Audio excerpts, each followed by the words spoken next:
Sandoy. Zumor. Tapos ko lang magkape.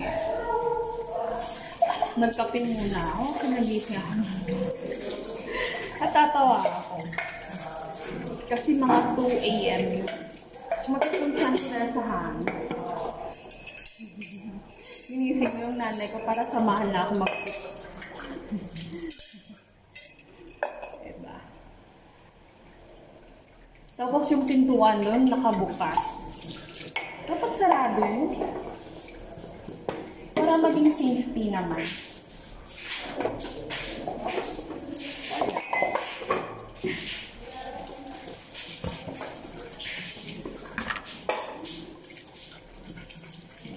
Hindi naman kami yung marunong makipaglaban ng physical to physical.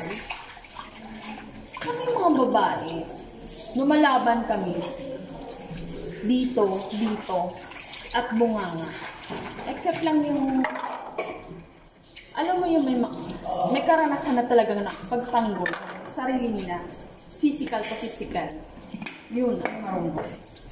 Pero kami mga babae na ganito, ganun ang laban na.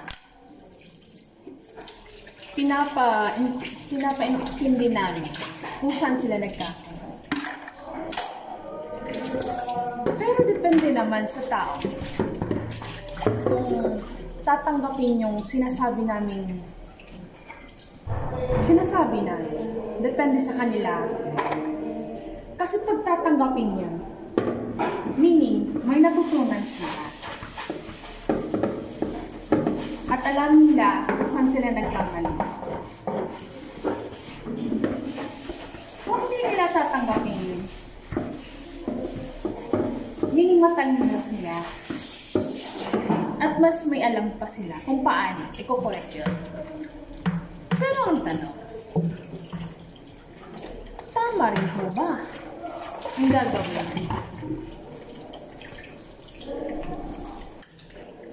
Kaya nga, may kasabihan, accept the opinion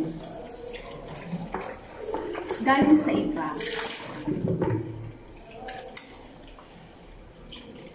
Tapos, isipin. Tapos pag hindi enough yung opinion, dagdagan. Paano mabuti? Paano ikakabuti para sa sarili? Pero ako hanggang bunganga lang din. Hindi ko alam yung sa akin. Magaling ako mag-ganon, pero hindi ko rin alam yung sa akin. Diba? May kasabihan na kaya nating i-correct yung ibang tao.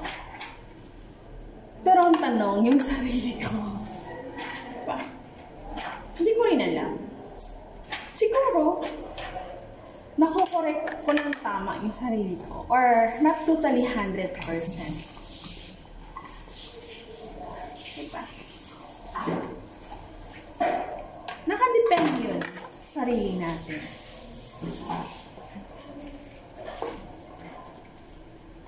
Ika nga, pag may battle ka, the best weapon on earth is your silence. Bakit? Naku-curious yung tao sa paligid mo. At bakit? Natitrigger yung tao sa paligid mo. Bakit? Naiinsulto sila dahil tumatahimik ka. At bakit? Nalalaman mo kung anong ugaling meron sila. Kaya nga, silence become weapon. And at the end, doon mo taratakin ng taratakin. Diba? Kaya ang kasabihan, mahirap mag-guide ang isang napakatahimik na tao na halos hindi mo marirealize na kaya niyang gawin yung isang bagay. Magugulat ka at magugulat ka na nagagawa niya.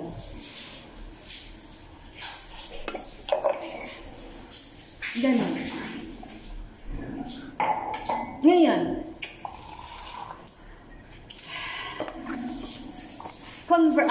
opposite naman.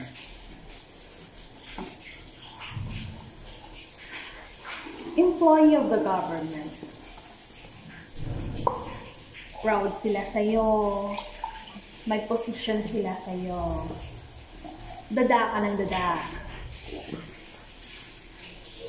Nakikilala ka ng mga tao. The way ka magsalita. The way ka makihalubilo. Maganda ang pakikihalubilo mo sa mga tao. Ang pinaka maganda na makikilala mo ang isang tao na professional at high position o anong merong position tayo. Alam mo ba kung saan? First, sa pamilya. Yun yung pinaka best weapon na makikilala mo ang isang tao at yung mga government sa pamilya. Paano i-handle yung pamilya? Totoo. Hindi ho yan sa mga taong nakikihalubilo. Kasi tayo may dalawa tayong dual personality. Dual, meaning dalawa. Or triple personality. First, sa bahay. Kung anong personality at anong ugali meron tayo sa bahay. Second, anong personality or anong ugali natin sa trabaho.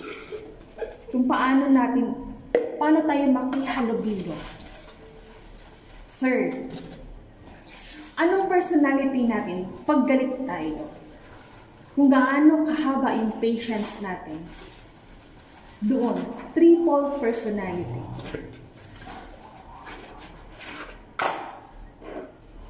Kaya, alam niyo yung, mas gusto ko yung not offend, ha? Sa akin lang naman, at depende sa inyo kung paano nyo intindihin. May government,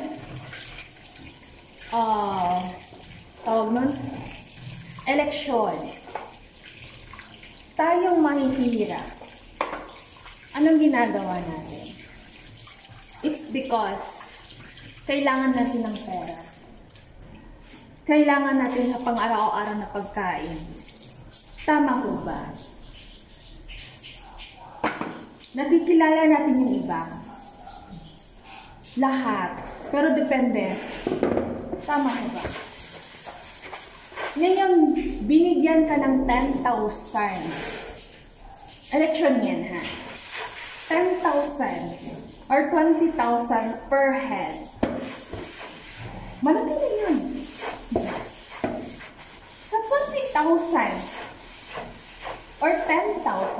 Pero hindi ko alam kung nagbibigay talaga sila sa ganun eh. Except na lang yung mga talaga. Sa 20,000, 10,000. I-divide mo yun sa 6 years.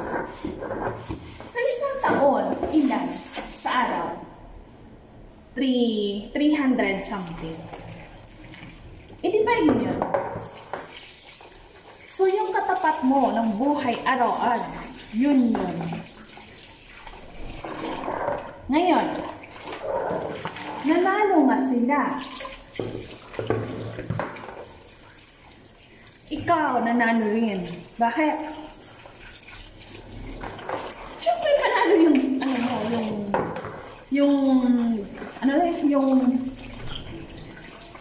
gusto mong manalo.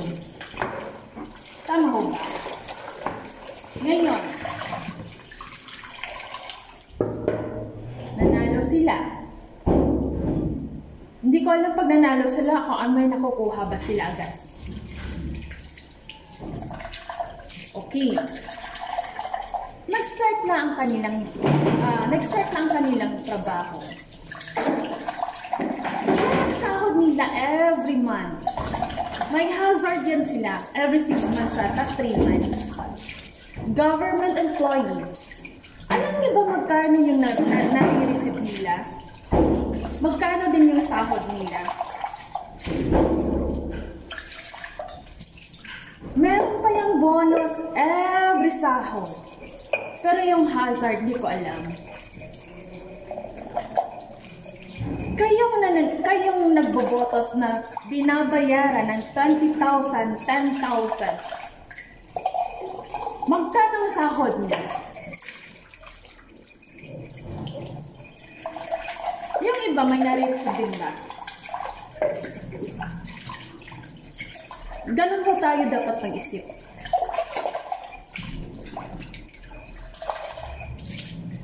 Isla.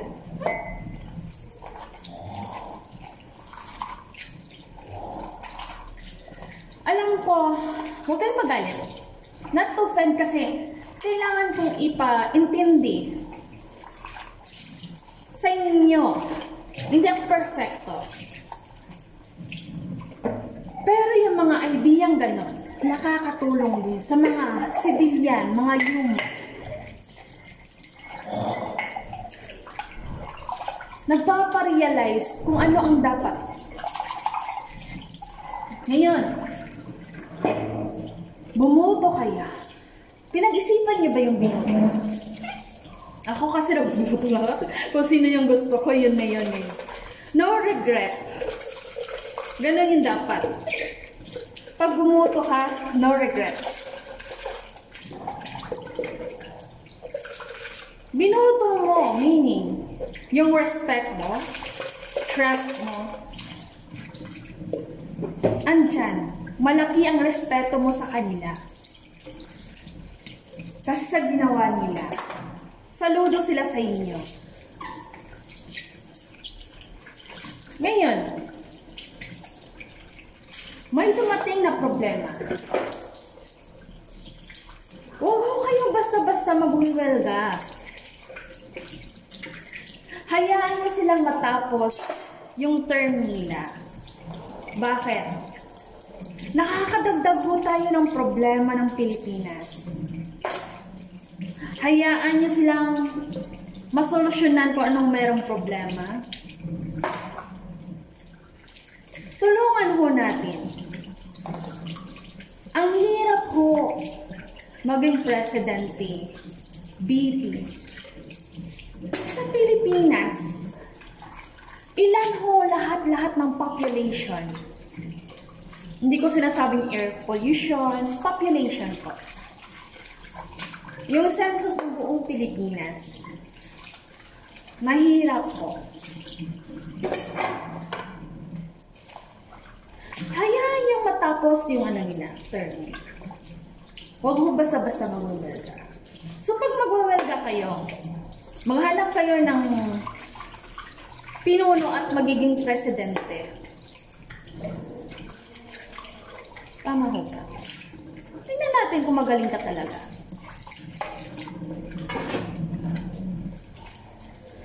Ngayon,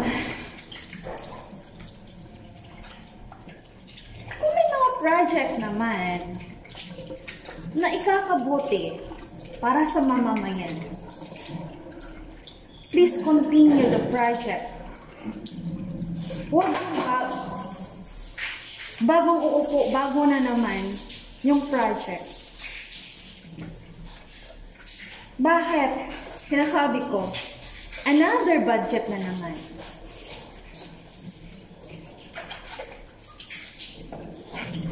Andiyan na yung feedback, result, ng bawat pangako nyo. Mayroong negative sides, negative result, mayroong positive result. Choose the positive result And then continuous. Kasi para sa mamamayan yan, humans. Kung yung hindi maganda ang result, huwag nang ulitin. Pag andyan yan, for sure gaganda yung buhay ng mamamayan. Kasi iba-iba naman yung ano natin tawag niyan, proposal natin. So iba-iba din yung budget. Another budget na naman. Di po ba?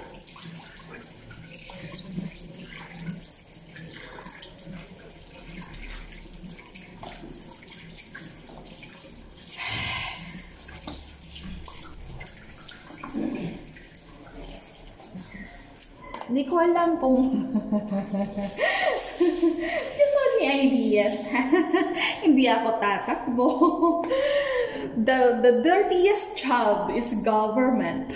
Hindi ako tatakbo. Ayaw ko. Napapagod ako. Bili. Kahit yung pinakamaruming trabaho, yung nag-ahawak ng dugo or yung namambabasura, okay lang yun, marangal yun. Bakit ko sinasabing the dirtiest job? Ask yourself why. Don't ask me. I know what is alam ko. At alam din nila.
Mamaya na kunin ko yun.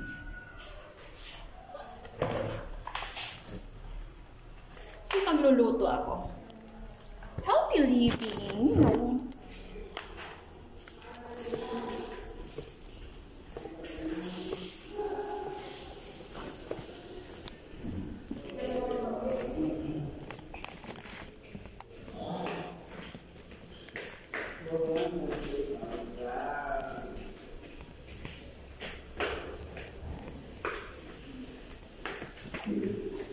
Hi, Tay!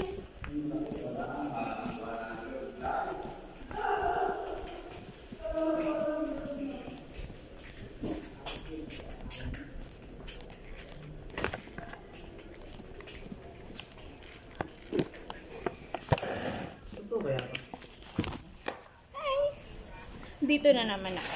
Dumadada na naman. Enjoy lang. Ayan, okay.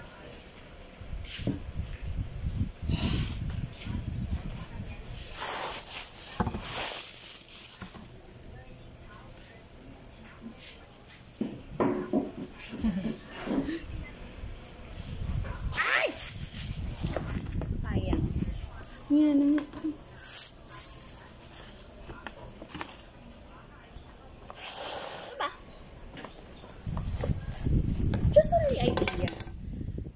depende rin naman sa atin. May kanya-kanya tayong pag-iisip eh.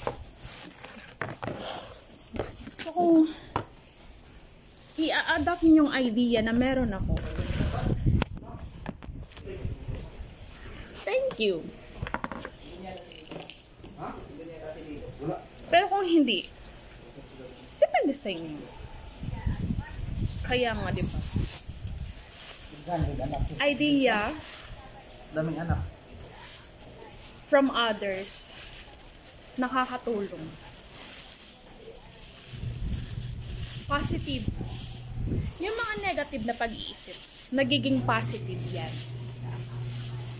Natuturuan yan. Pero depende naman kasi. Pag narrow-minded ka, wala. Pag open-minded ka, for sure, andyan yan. Naiintindihan ko ng ibig ko sabihin. Congratulations.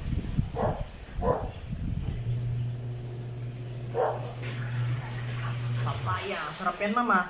Oh. Hirap naman. Papaya. Hiningi ko sa kay 7CRG. Meron akong, hindi ko alam kung, kasi parang abbreviation siya. Alam ko yung, binigyan ko yun ng meaning kung anong ibig sabihin ng CRG. Pero sikreto lang din. Sikreto lang. Ako lang nakakaalam. Ay nako, ang hirap. Kaya nga yung MIL yung police. Hindi ko alam. Police versus midwife. Tinanong ko siya anong ibig sabihin ng MIL. Diba? Pero salamat sa NAIA ng ilang days kong pagtatambay doon. Nalaman ko ang ibig sabihin ng MIL.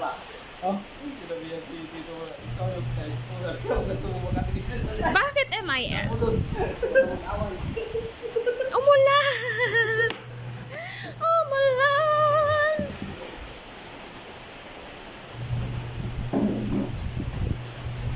Alam nyo, sinabihan ako ng nanay ko noon na ano nga yun?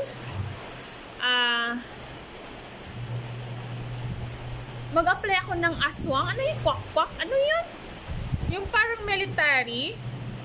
Ano yun? Kwak-kwak-kwak. Eh kasi ayoko kasi yung lakad ko. Ting-ting-ting. Ting-ting-ting. At saka hindi ko yun tawag nun. Hindi ko kaya. Bakit? Isang putok pa lang. Nanginginig na ako. Na-remember ko nga yung nasa boarding house kami. Nag-iisa lang ako noon eh. May magnanakaw, nanginginig yung tuhod ko. Doon pa lang. Eh bakit pa ako papasok ng military? Malambot yung puso ko. Puso nyo, ganunin doon yun. Malambot pag nilabas mo.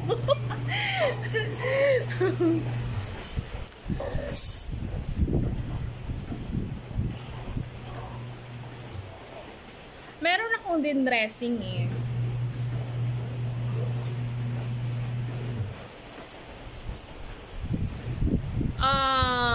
Hindi ko lang sasabihin kung saang hospital na. Baka General Santos City, baka Coronadal City, baka Davao City, o baka Manila City.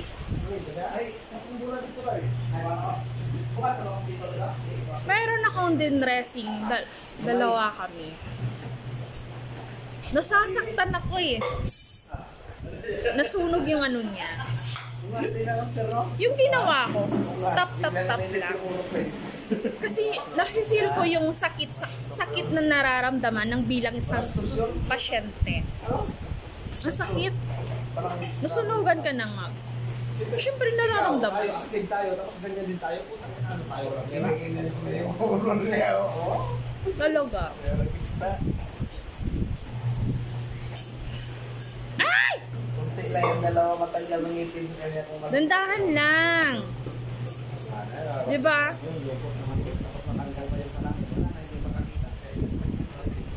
Pero ayaw ko. Dapat lahat ng bagay, dahan-dahan. Huwag yung mabilisan. Matatapos agad. Pag magalit ako siya, tuloy-tuloy na. Sinabi mo sana na baka gusto mo palayas na dito. Sinalayas mo nga yung kwan. Ang agaga, no? Ano ba to? Pero laki dito, gusto pa mo magpasok agad. Ay, nako. Ano to, man? Ay, lalaban mo ide. Gusto ko rin panoorin yung mga Ito yung... Chinese ata, yung mga ting ting ting ting ting ting. Yung parang pag-action yung mga babae, lumilipad na kuno-kunong lipad talaga. Tawid bakla sa kanya. Gusto ko yun. Pero tekstin ko hindi ka doon. Nung umalis ako sir, hinawakan niya itong kamay. Wala na ako kanina. Kaya, Alam niyo sa mga movies, kaya ginaganon ko siya ng... natututo din naman kayo. Katikman.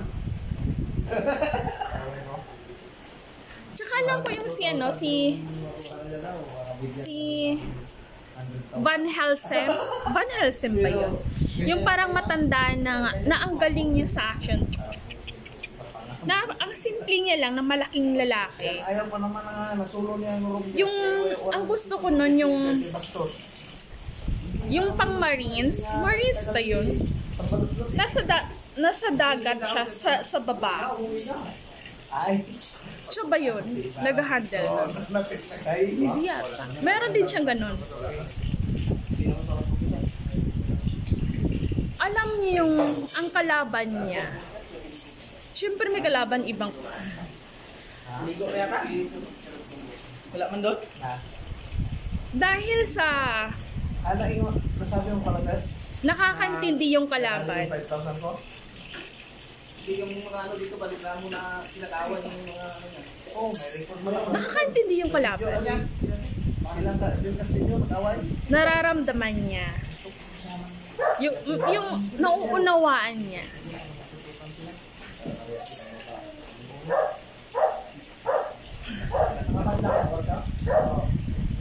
Bakit?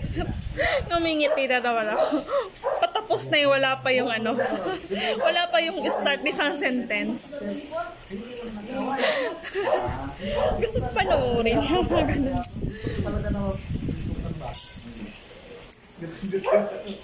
Ang gusto ko yung dalawang team na magkaibigan na yun. Pumunta may niligtas sila eh. So parang kailangan niya na ng help. Nasa isip niya na parang pinabayaan na siya ng team niya. Maganda yun. Na-realize niya na talagang ka-team niya. Andun yung lalaki. Diba? Yung pinapakita ng ibang movies na yun. Alam niyo ba yung learnings doon? Kahit gaano kahirap ng trabaho, kahit mamamatay ka na doon sa dulo-dulo ng kabundukan, pag concerned ka sa kasama mo, sa isang trabaho, mahal mo ang duties mo, at mahal mo ang kasama mo, andyan yan at gagawa ng paraan sa'yo na ipagtanggol ka. Nagustuhan ko yun. Diba? Na parang wala na talagang choice na parang ready na siya mamamatay.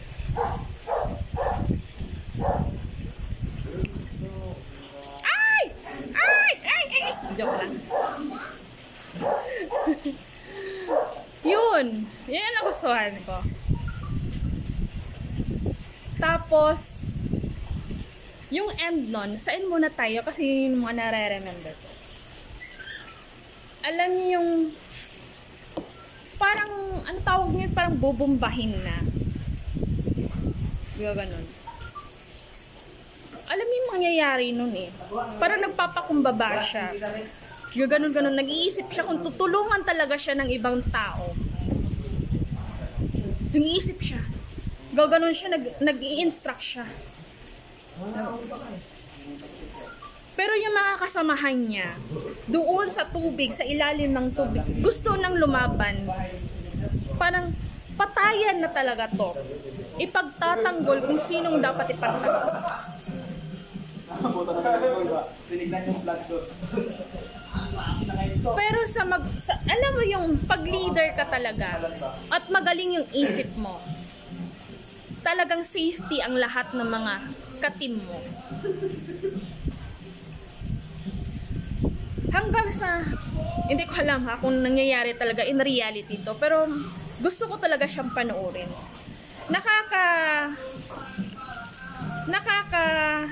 Natututo ka rin doon kung paano humaba yung patience mo pagdating sa laban. Gumagana yung talino mo. Alam mo yung tawag na, when it comes to dangerous, hindi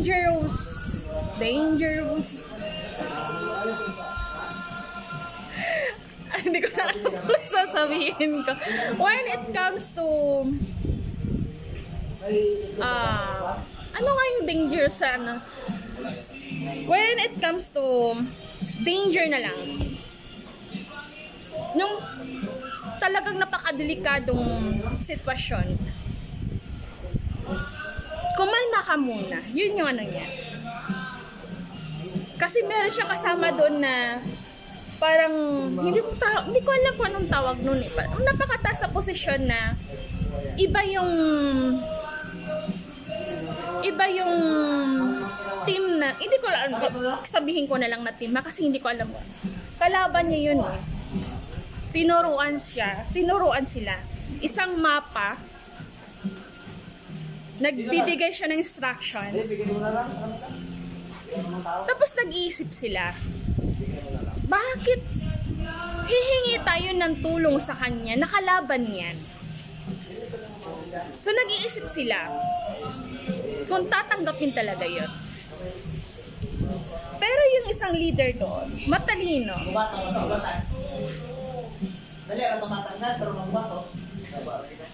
Yung trust niya, kahit parang tawag na parang 50-50, sinubukan niya. Bakit? Dahil sa kapakanan ng team niya doon sa loob mismo ng ilalim ng dagat. Hanggang sa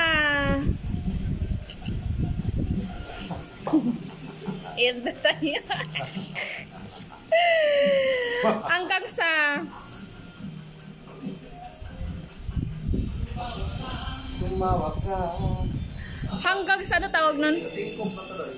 May lumaban sa kanila. Sarili niya din. Sariling ano yun? Yung matanda, yung kakalaban niya, sariling katim niya rin. Binombahan niya yun. Kasi maloko yung nag-ano eh, yung nagbibigay ng instructions. Kasi yung buong sundalo na meron doon sa kanyang team, na siya ay sinusunod, gusto niyang kunin yun. Yung isang area nun. Wala sa Navy yung one. Tignan mo, hindi ka pa natapos. Kaya gusto ko yun. Tatakbo ka. Tapos may bubuhatin kayo. Alam niyo yung mga pinapanood ko, hindi ako military, hindi ako PNP, hindi ako working government. Hindi ko alam, nagiging inspired ako sa pinapanood ko. Nag-i-enjoy ako. Nagkakaroon ako ng ideas. Tsaka gusto ko yung sniper. Kasi iba yung ini-snipe ko eh. Yung viewers ko. Sniper. Joke lang. Mga ganun mga sniper. At saka yung mga military, yung mga ibang pinapanood ko na. Pero yung sa Filipino na gustong-gusto ko talaga, yung kay Robin Padilla, tsaka kay Rustom Padilla, Mista! Gaganon-ganon. Diba? Parang pinapakita, hindi ko kung reality talaga yun. Diba? pinapakita kung paano palaban ang isang Filipino when it comes to team. Team. Alam niyo ba yung sinasabing team? Andyan yung kalokohan. Pero anong sabi? Yung PBB tapos 1? Ang mag-page na PBB. Pero hindi ibig sabihin. Sila doon nasa kumakbe, pero ayaw lang mag-picture. Marami kasi tao. Lalokohin niyo rin yung original niya. 4 months na 3,000, may 30,000 na yun. Hindi 2 months, 10 months. Oh, Gusto ko 10 yun. months kasi sinabi doon. Marami akong pinapanood. 30,000. Charlie's Angel nga eh. Pinapanood ko rin. Humahanga din ako doon sa mga babae. 30,000 eh. Oo, 30,000. 10 months, Mark. Kaya, Ayos. sabi nga ng pinansa dito. Ano pa? Sibilyan. Sir, tiba na naman kayo, sir ah. Plus PBB. Aray ko. PBB 1 siguro yun, no? Sabi ko kahit hindi sila. Ano pa? May 45 na. May Marami akong pinapanood. 30. old man. Pinapanood ko rin yung 3, 4, 5. 3. Ano nga yung number na yan? Basta. Pero yung second episode niya, ayaw ko. Gusto kong panoorin pero may nakita kong ayaw ko. Ay, So, hindi di ba na. dalawa yung bonus natin sa November? Wala, isa lang. December yung isa. Sinabay lang mo. Hindi ko naman dinidiscriminate yung second Sinabay yung dati. episode. Mid-year. Kasi second episode. Sinabay Ano yun? Dati. Nakadepende naman kasi yun sa isang tao. Pag nagustuhan or hindi. Year yun. Year-end bonus. Tsaka yung mga Korean nanonood ako. Pero tapos na eh. So hindi na ako nag-ano. Wala pa tayo makahan. Yung mga kilig-kilig. Sabi ko, tapos bulat sana. May bulat sana doon. Pinantak pa ni Tapos na. Buti ka. Dahil man nilagay ito ko Hindi ka na. Makatamis na. Ano pa? Tsaka yung yung Ano yung gamit niya doon?